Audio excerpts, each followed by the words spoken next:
First வந்து போகர்னு வந்து ஒரு இது ஆரம்பிச்சாங்க, அதை 3 வருஷத்துல நிப்பாட்டிட்டாங்க. அதுக்கப்புறம் V3 ஆன்லைன் டிவின்னு ஒன்று ஆரம்பிச்சாங்க, அதையும் 3 வருஷத்துல நிப்பாட்டிட்டாங்க. இப்போ மை3 ஆர்ட்ஸ்ங்கிறது வந்து ஆரம்பிச்சு 3 வருஷம் ஆச்சு, அதனால இதையும் நிப்பாட்டிட்டாங்க. இன்னி வந்து என்ன சொல்லுவாங்கன்னா, இதை நிப்பாட்டினதுனால தான் புதுசா வந்து அந்த V3 அப்படிங்கிற ஒரு அப்ளிகேஷன் உருவாக்கி அதுல போறாங்க, இதுல எல்லாத்தையுமே கழட்டி விட்டுட்டாங்க இப்படின்னு சொல்லி புதுசா ஒரு பொருளியை கலப்புறதுக்காகத்தான் இந்த வேலையை பார்த்துக்கிட்டு இருக்காங்க. இதை வந்து யாரும் நீங்க நம்பாதீங்க. மை3 ஆர்ட்ஸை பொறுத்தவரையில வந்து MD வந்து என்ன சொல்றாரோ அதுதான் உண்மை. அதையும் தாண்டி வந்து இந்த கேஸ் நிலைமையை பத்தி வந்து கோர்ட் என்ன சொல்லுதோ அதுதான் உண்மை. மற்றபடி வெளியில எல்லாருமே சொல்றாங்கன்னா அது வந்து அவங்களுடைய தனிப்பட்ட கருத்து. அதை வந்து நீங்க வந்து பெருசா எடுத்துக்க வேணாம்.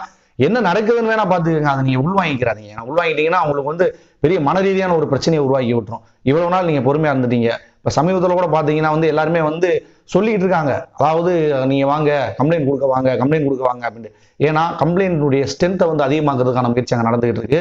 ஏன்னா கம்பெனில இருக்கிறவங்க வந்து அதிக யாருமே வந்து கம்ப்ளைண்ட் கொடுக்கல, ஒரு 2 பேர் தான் கம்ப்ளைண்ட் கொடுத்துருக்காங்க.